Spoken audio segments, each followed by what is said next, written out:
Off limits. Sandpoint Beach no longer an option to keeping cool. They can enjoy the sand, enjoy the park, but there won't be any access to the water. Contract offer rejected. Best Western employees continue to strike. Plus, turning back the clock. A look back at one of the most devastating tornadoes in Canadian history.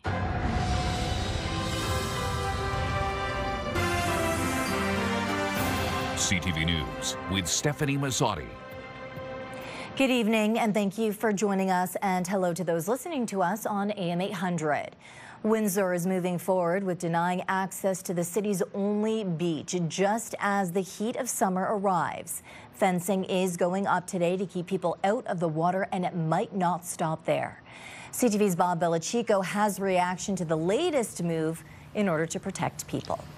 Well, Stephanie, it happened. The fence is approximately 40 to 50 feet away from the water. Residents aren't allowed to go in the water. They are no longer allowed to be on this side of the beach either. Now, I talked to a beachgoer earlier today who was here with her grandson, and as she watched the post being installed, she was overcome with a little bit of disappointment. I never thought, and those big posts, no. And the posts they're putting in scaring him, so we have to leave. Pat Morley-Cook was at Sandpoint Beach this morning when workers started installing fence posts. It's really sad to see that going, but they have to do something to keep people safe right now.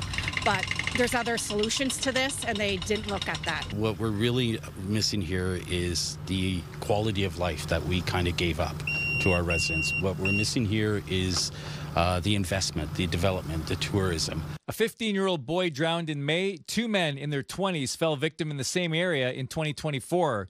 The issue is the dangerous current. The Windsor Port Authority estimates it flows and pushes downward at 10 to 15 kilometers per hour. Just up the shore at Stop 26, the authority estimates it's half the speed with no undertow. That's why Mayor Yanni feels the beach should be moved. We know this information. We can engineer it so that it is safe. We can do our best as a city, and we can make this area, this park, a gem that it should be, period. City officials say Stop 26 will remain open for kayaks and canoes, but there will be signs discouraging swimming in the river. There's nothing to stop a swimmer once they enter that area of traveling west and finding themselves in the same situation that previous swimmers have where there's been a tragedy. Michael Chandler, Commissioner of Community Services, says the fencing will be fully installed by Wednesday and lifeguards will remain on site until the end of the week. They're going to continue that process of educating the public as they arrive to the beach and let them know that they can enjoy the sand, enjoy the park, but there won't be any access to the water. And Chandler is hopeful residents don't hop the fence. They're taking their lives into their own hands if they do that, and all we can do is educate them that they should make the choice not to enter the water. Now, Mayor Yanni is hoping that this fencing solution is a temporary fix and that this fence is gone sooner rather than later. But this whole issue is at the mercy of a coroner's report, and that is a wait-and-see situation right now. Stephanie, back over to you. And we are waiting on that report. Okay, Bob Belichico tonight. Thank you, Bob. A body has been found in Leamington. Provincial police were called to the 100 block of Erie Street South Tuesday morning, where a person was found deceased. The OPP say this is in the early stages of an investigation and no other information is available at this time. CTV meteorologist Gary Archibald joining us now for a first look at the weather from the top of the Bell Building tonight, where, Gary, we are talking hot, humid, and risk of a thunderstorm. You're right. Those three elements combining to be the lead story in terms of the weather picture. Good evening, folks.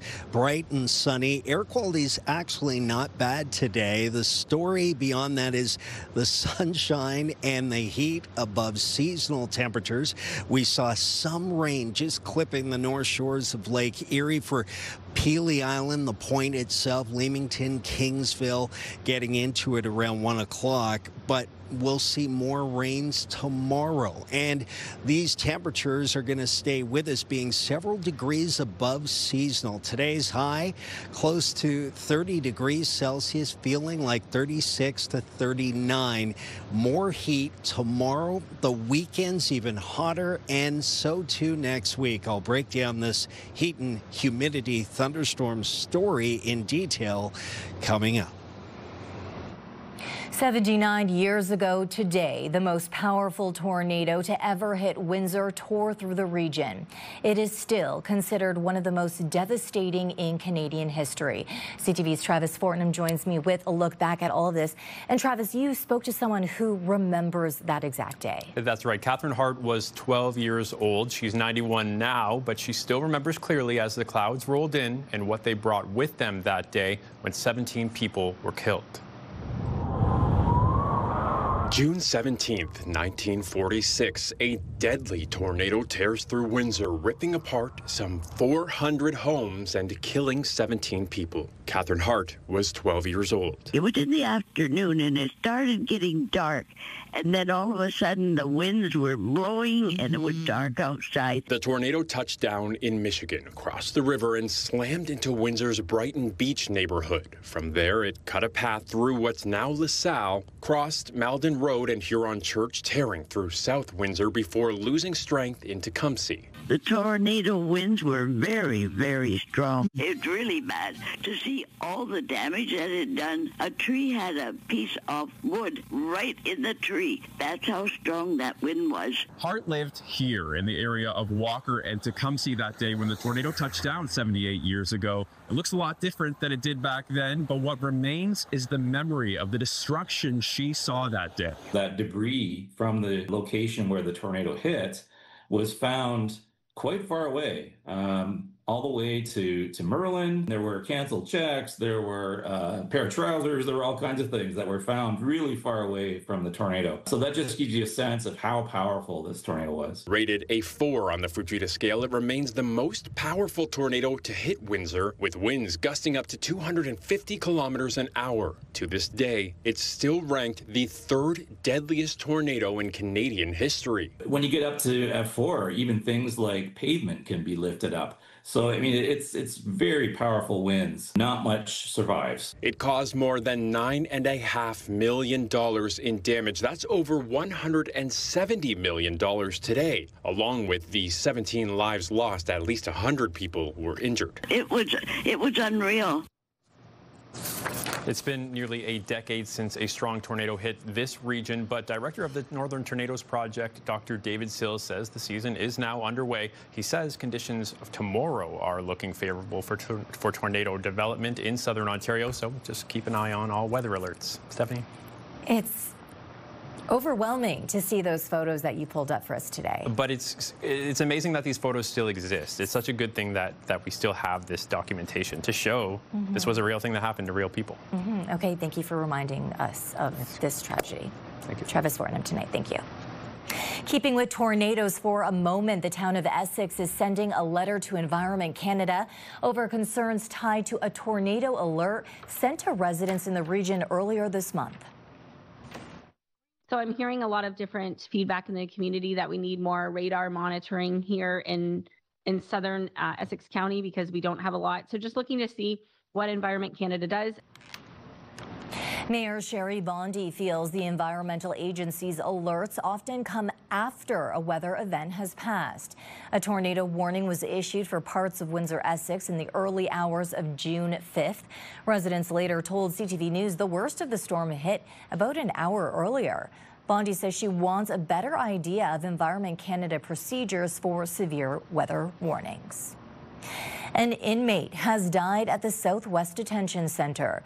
First responders were called to the jail last night. Windsor police say they are investigating a death of an inmate. Windsor fire officials say an inmate was transported to hospital by paramedics, but EMS officials will not comment. The Ministry of the Solicitor General confirmed the death but won't comment on the exact circumstances. Meantime, Windsor police are rolling out a brand new 911 service. A full list of the benefits to residents can be found on our website, ctvnewswindsor.ca.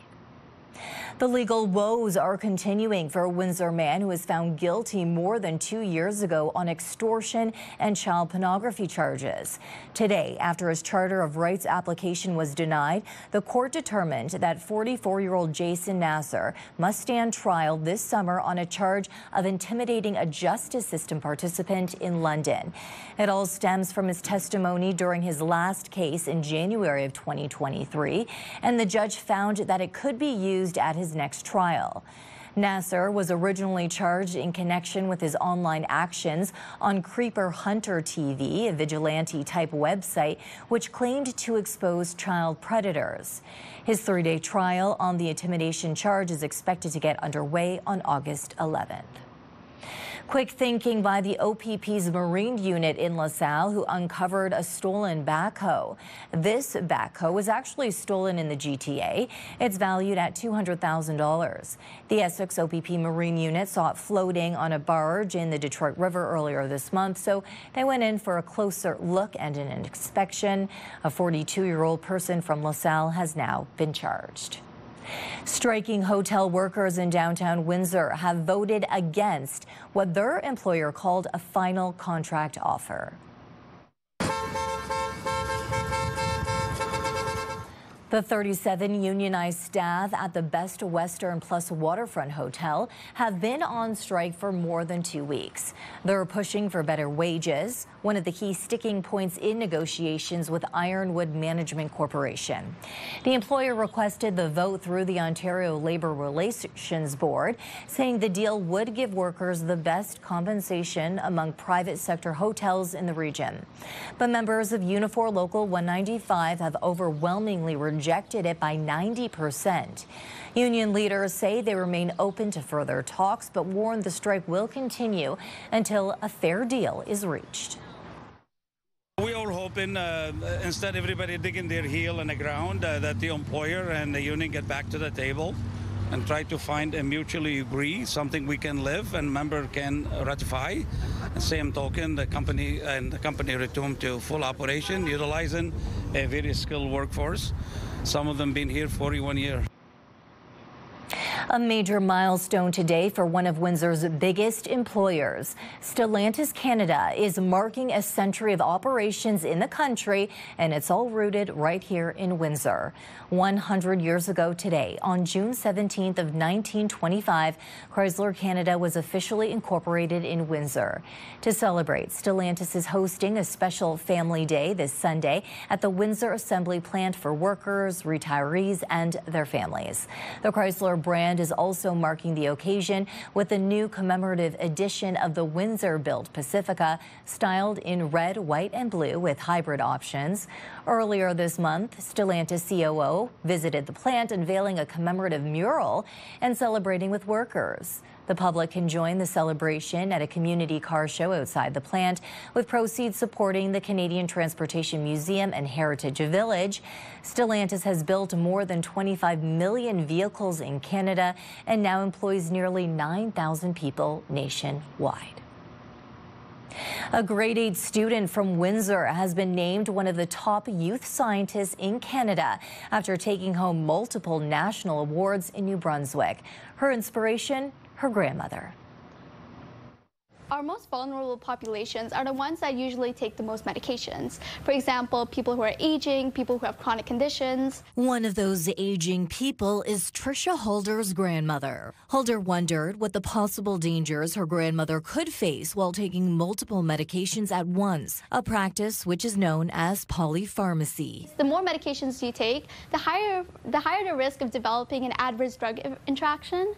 And this can lead to, if not managed properly, this can lead to potentially dangerous interactions, such as increased bleeding risks. This is what inspired her award-winning science fair project that launched at École Bellwood Elementary School. Holder created a visual drug interaction checker that helps medical professionals, researchers, and people at home assess how different drugs interact. For example, patients, like my grandma, who take multiple medications, can use my tool to basically quickly input in their medications and check if they have interactions interactions. And they can use this information to have more informed conversations with healthcare professionals. Her project was one of 5 selected to represent Windsor, Essex at the 2025 Canada-wide Science Fair in New Brunswick, where she earned multiple awards, including the prestigious Platinum Award, recognizing her as Best in Show for her age category. I think I'm still kind of in disbelief. It's been a few weeks now, but honestly, it was really surprising. A surprising experience she will never forget. I got to meet multiple people from all across Canada and see what amazing solutions they have developed to problems that you and me, we face every single day. Holder is going to Vincent Massey High School in September. Long term, she's hoping to go to university for biotechnology. This brings us to our question of the day. We want to know, have you ever entered a science fair? Go to our website to cast your vote, ctvnewswindsor.ca. Yesterday, we asked, do you use public parks? Of 623 votes, 58% say yes. A warm day made for ideal conditions for a barbecue at Windsor Police Service headquarters, all for a great cause.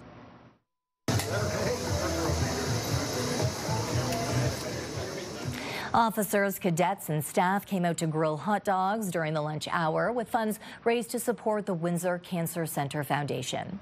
Community support through events like this one has raised over $30 million to date.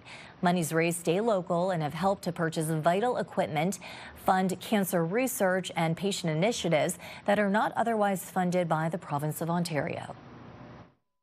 You know, we're always happy to get an email or a phone call from Hawaii Kasem, who reaches out to us regularly to have our members participate in the fundraising. And, you know, we're happy to be included. And it's been, if there's one thing I say about being a member of the Windsor Police Service at an executive level, it's the degree to which the community groups have included their police service in participating in good causes. And that really does mean a lot to us. Still ahead on Windsor's news leader, why U.S. President Donald Trump walked away early from the G7 summit.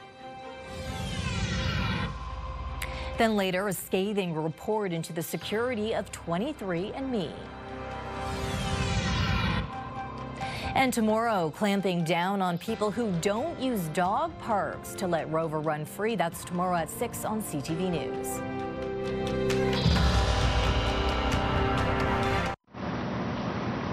Despite President Trump's early departure, the G7 Leaders Summit continued in the Canadian Rockies today with a focus on defense and security, especially in Ukraine. Here's CTV's Mike Locatour with the latest developments from Kananaskis, Alberta. With a heavy heart, Ukraine's president came to Kananaskis hoping for more support from G7 leaders. But the latest attack cast a shadow over his visit. Our families had a very difficult night. It's one of the biggest attacks from the very beginning of this war. 440 Shaheeds, Iranian drones, and 32 missiles. Inviting Volodymyr Zelensky was part of a show of support from world leaders gathered here as the war with Russia rages on. And Canada has gone one step further, announcing today military aid and sanctions. We are providing additional military assistance, drones, helicopters, broader munitions, over $2 billion worth of assistance directly to Ukraine. And there's a $2.3 billion loan to help Ukraine rebuild its infrastructure. Canada is also slapping sanctions on 40 Russian entities, a number of individuals, and over 200 vessels in its shadow fleet. The United Kingdom also announced similar sanctions on 20 ships, including oil tankers. But the immediate need in Ukraine is that military might. It's important for our soldiers to be strong at the battlefield, to stay strong until Russia will be ready for the peace negotiations. The Prime Minister's office confirms the $2 billion in military aid is helping Canada to reach its NATO spending target. And that earned Carney praise from the head of the alliance. The fact that you decided to bring Canada to the 2% spending when it comes to NATO this year is really fantastic. More difficult conversations could come for Carney when he meets with his Indian counterpart later today. Canada is trying to rebuild that relationship, while an RCMP investigation has connected the Modi government to homicides and extortions in this country. It's a claim the Indian government has refuted. Mike LeCouture, CTV News, Kananaskis, Alberta. I have to be back early. As mentioned briefly, Donald Trump left the summit early, citing the ongoing conflict in the Middle East as the reason. Trump posted on his Truth social platform urging Tehran's estimated 10 million residents to immediately evacuate, though he did not provide any details. Ontario's privacy watchdog has released its findings looking into vending machines on a southwestern Ontario University campus seemingly spying on customers. With more on this fallout prompted by a whistleblowing student, here's Colton Wines. It's been the focus of a lengthy investigation since February of last year. Then fourth-year University of Waterloo student River Stanley broke a story in school publication Math News about an error code on this vending machine that was showing a problem with a facial recognition application. And so now that we have this piece of evidence that there was actually a real wrong done. Concerned about what it was recording, students covered the camera holes with whatever they could find. The school removed the machines later that month, and Stanley eventually took the case to the province's privacy commissioner. That's incredible that, our advocacy has actually paid off in this way. Not only were the machines removed, but then also we are certain that there was a wrong done here.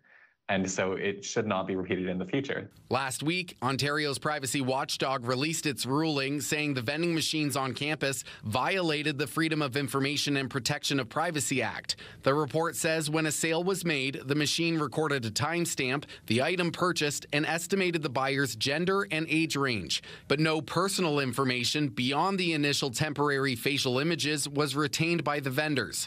The privacy watchdog made two recommendations, saying the university should review its privacy policies and ensure it carries out all necessary due diligence to identify, assess, and mitigate any potential risks to personal information. In a statement, the university says it's considering the report's recommendations, but Stanley says since last year, several people have reported seeing similar machines around the province, and Stanley thinks the report doesn't give proper blame to all the entities involved. Our privacy laws are somewhat toothless. It doesn't seem like they do much. We have these regulations, we have these protections in place, but without any actual response when those protections are violated, how protected are we really? Colton Weens, CTV News. 55 attorney generals have agreed to a $7.4 billion settlement with bankrupt drug maker Purdue Pharma.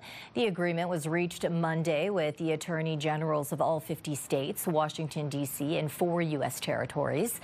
The payment is intended to resolve thousands of lawsuits alleging Purdue Pharma's OxyContin created and fueled a nationwide opioid addiction crisis. According to officials, members of the Sackler family, owners of Purdue, confirm their plan to move forward with the settlement. The Purdue Pharma settlement, in principle, is the nation's largest settlement to date, with individuals responsible for, again, the opioid crisis. A joint investigation from Canada and the UK say that the genetic testing company 23andMe failed to protect customer data. In September, 23andMe agreed to pay $30 million to settle a lawsuit after hackers accessed the personal data of nearly 7 million customers, including 320,000 Canadians, for sale on the dark web. The joint investigation was launched a year ago to examine the scope of the breach.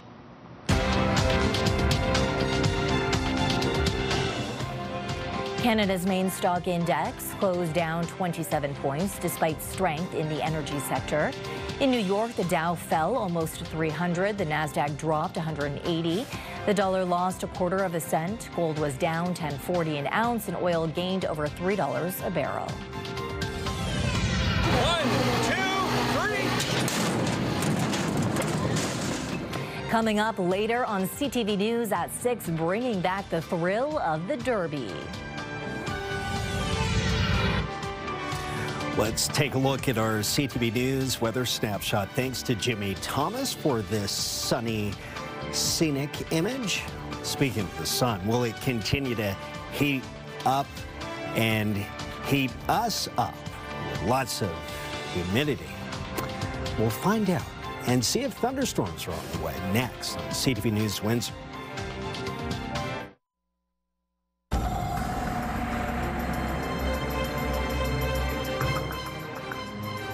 Extremely humid for not just the public, but those construction workers. Look at them wearing jeans. Gary joins me again for an extended look.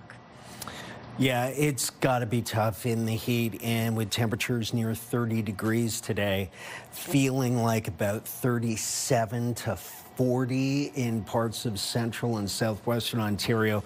It's been, very hot and humid. So it's the heat and humidity, the above seasonal temperature, heat and humidity combined to make it feel rather sultry outside, like a sauna. And we're still in the mid to upper 20s across extreme southwestern Ontario, still looking at temperatures very warm through this evening and even through the overnight. When you combine the ambient temperature we record plus a measure of the moisture in the air, the humidity, you get humidex. What does it feel like? 37. It's like 98 degrees Fahrenheit. That's what it feels like at the airport in Windsor. It feels like about 90 degrees in Chatham-Kent. Hazy conditions. Air quality is actually not too bad today, but it is hot and humid. And the winds are actually lessening in intensity as we head towards midnight tonight. Rather have a nice little breeze there.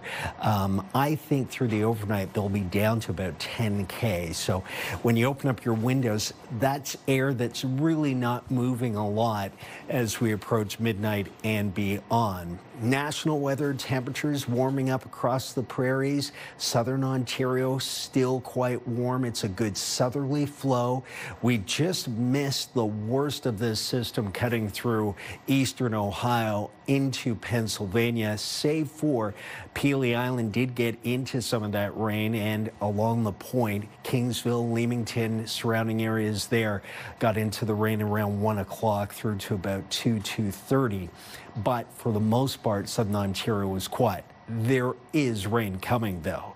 Big system moving through, and I think Wednesday in particular afternoon could be quite intense with showers and or thunderstorm activity moving through. It won't be a complete washout for Southern Ontario proper, but the rain is coming. I think Thursday we could see some showers as well.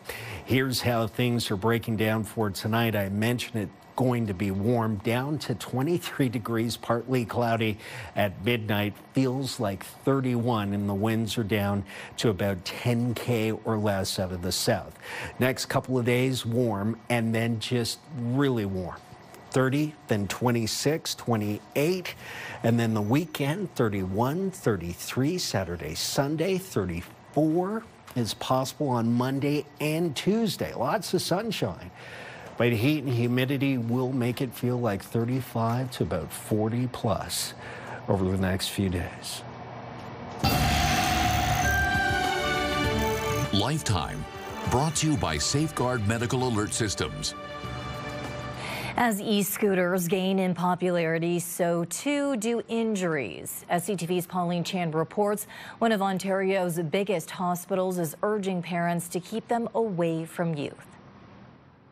E-scooters may look fun to ride, but doctors at Sick Kids Emergency Department say in the wrong hands, they can be dangerous. These devices shouldn't be in the hands of teens and preteens. But that's who Sick Kids is seeing with injuries. In 2020, they saw just one e-scooter-related injury, but in 2024, they had 46 ER cases related to e-scooters, and so far this year, they've had 22. They are becoming cheaper as all these components become more manufactured at scale, and the battery technology decreases, all of this becomes more available. You can just look at any big box retailer. Sick Kids also found 78% of the kids were not using a helmet at the time of the accident, and 25% of them had to be admitted with serious injuries.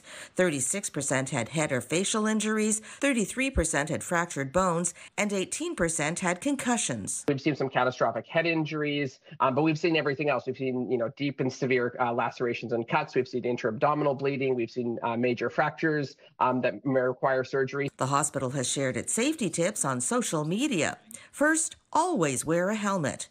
And second, no passengers. The vast majority of them were not designed with passengers in mind. So they're already an inherently unstable device.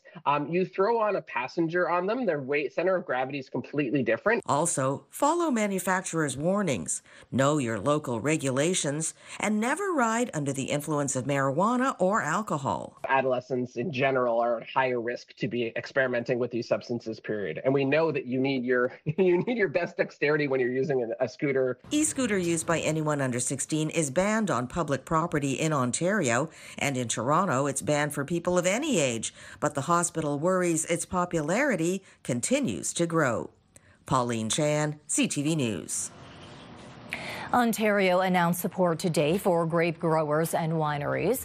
The province is adding 24 new grape varieties to Vintners Quality Alliance certified wine.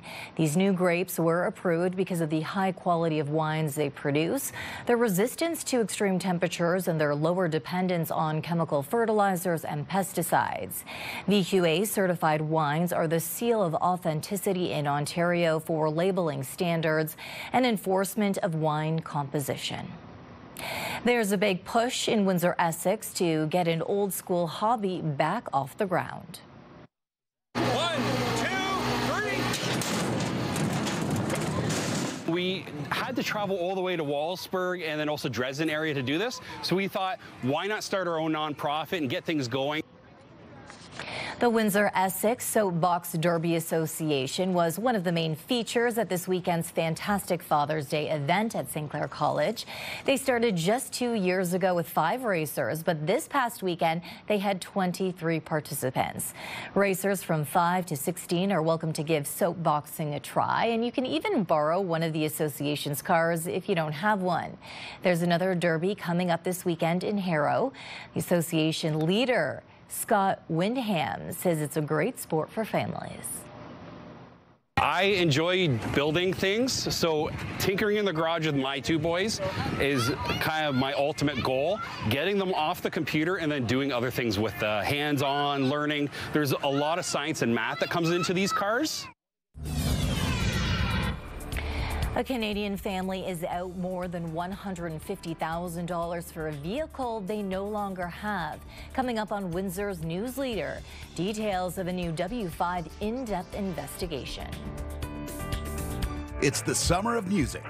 Enter Park at ctvwindsor.ca for your chance to win a pair of VIP tickets to see Hozier, Mariana's Trench, and more at Rock the Park, Tuesday, July 8th, plus an overnight stay in London.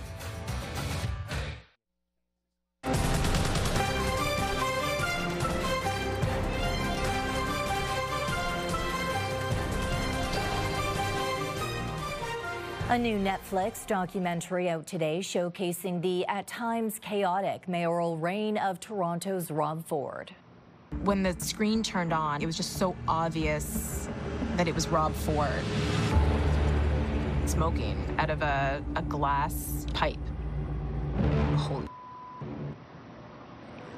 Trainwreck Mayor of Mayhem covers Ford's rise to power and his scandals, including admitting to smoking crack cocaine.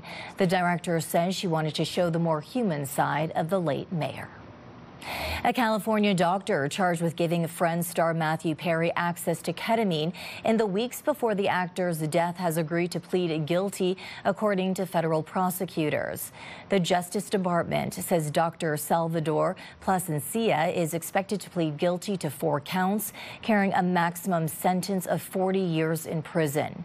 Perry was found unresponsive in his jacuzzi in 2023, an autopsy revealing he died from the acute effects of ketamine. Prosecutors say Perry first used different doctors for ketamine infusion therapy to treat depression, but when they refused to up his dosage, he turned to Plasencia and Dr. Mark Chavez, who pleaded guilty to writing fraudulent prescriptions and will be sentenced later this year. Centuries-old traditions were on display as the members of the royal family attended the annual Order of the Garter ceremony at Windsor Castle. King Charles and Queen Camilla greeted the crowds. Prince William and Princess Kate were also on hand. The dress code calls for plumed hats and velvet robes, with the Order of the Garter being Britain's oldest and most senior order of chivalry, dating back to 1348. Do you have a story idea or tip for one of our reporters? There's an easy way for us to get a hold of us. Just text us at 10400. You can send photos and videos now too.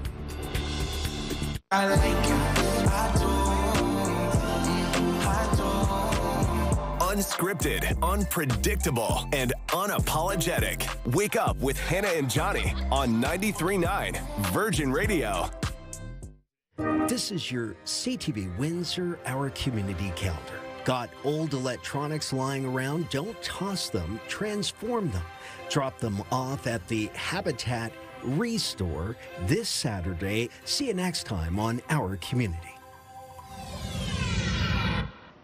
It's time to check in on what's happening now with Melanie Kentner. And Melanie, we have more from a science fair star. That's right. Earlier in the show, we introduced you to grade 8 student Tricia Halder, considered one of the top youth science in Canada this year. We asked for her thoughts on artificial intelligence, and her response was enthusiastic. AI is really cool because it's such a new and upcoming technology, and there's so much potential, like how we can use that technology and combine it with pre-existing technologies. We can use that to create so many new innovations in the field of medicine and in the field of biology in general. We've got details on her science fair win online at ctvnewswindsor.ca. Okay, this next story, very serious story online about an online trend to watch out for. Yes, LaSalle police say a TikTok challenge could be the reason for attempted break-in and mischief incidents.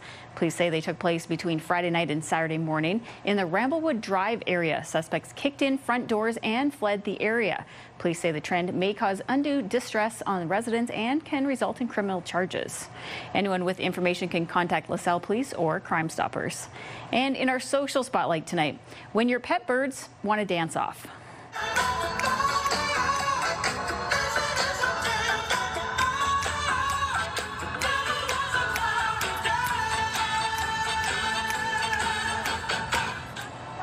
Wow, see, these cockatoo sisters clearly love to dance, but the second one definitely wins for originality, Stefanie. Oh yeah, look at him rocking out.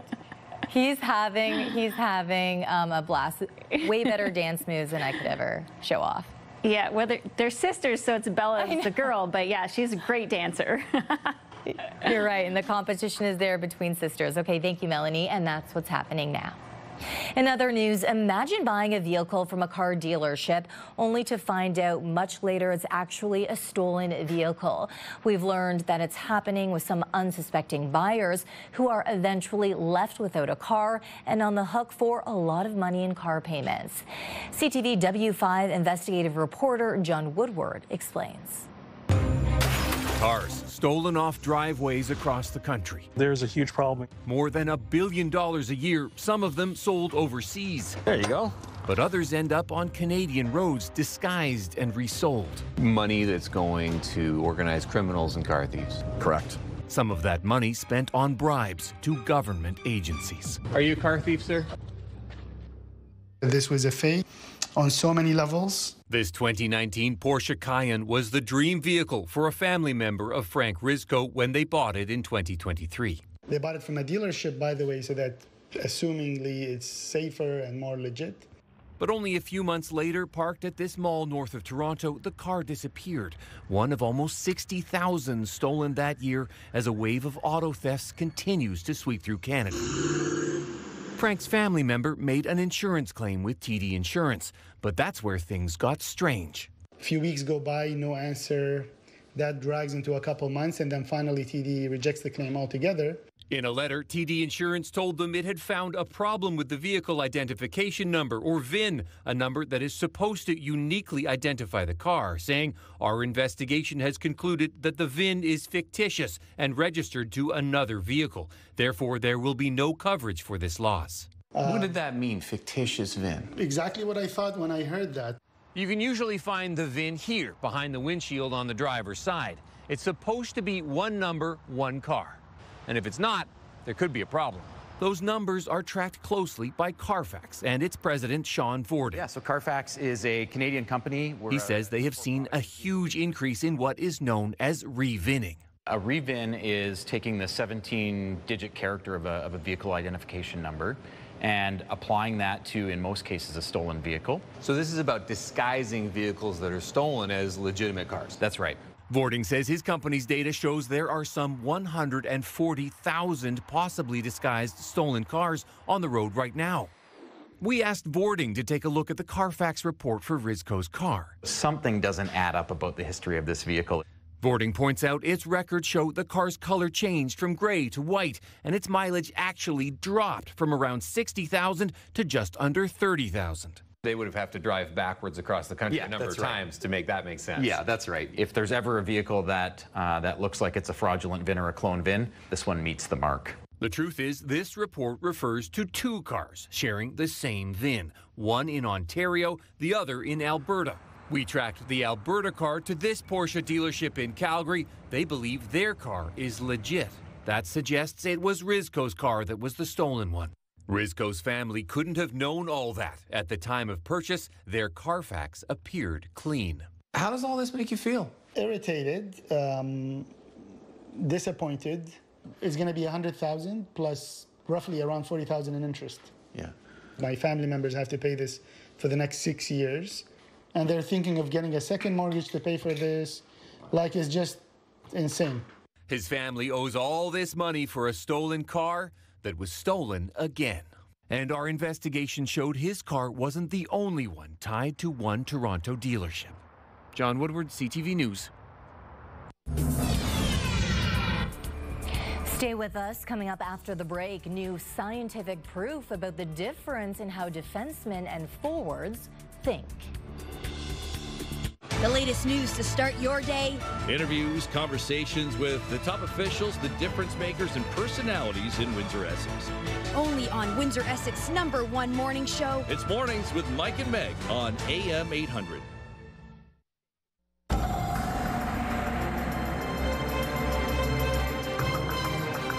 Looks beautiful there, but wow, humid today and a warm week ahead of us. I love seeing our flag. I chose that shot in particular for that reason. By the way, Canada Day, just a long-term projection. I know I'm getting ahead of myself here, is going to be very hot, I believe, just like today with the humidity. So look at this, summer begins 10:42 p.m. Eastern Daylight Time in the evening on Friday. The weekend, we will be in the 30s. It felt like 37, almost 38 today so far. Showers, a big part of the story for tomorrow afternoon into Thursday morning. But the average temperature between now and Tuesday of next week is about 31. Our average normally is 26, so you get the idea. We are in the heat and humidity above seasonal for the next week at least. Okay, thank you, Gary. Ricardo's school is soon to be out, but officials are still working hard. Yeah, exactly. Budget day for school boards in Windsor, Essex. Stefanie, both the Greater Essex and the Windsor Essex Catholic School Boards will review their draft budgets tonight. Now, the boards are required to balance the books, and if they don't, they could face potential provincial supervision to tighten their finances. And we'll have more on why Premier Doug Ford is again calling for changes to Canada's bail system. That and a lot more on the way tonight at 11. Steph. Okay, thank you. Now, we do know tonight is a do-or-die game, hockey game, big one tonight. While most athletes focus heavily on their physical training, researchers at Simon Fraser University in Burnaby, BC are trying to help them gain a mental advantage as well, using cutting-edge technology to reach new heights in their performance. CTV's Ben Nisbet reports.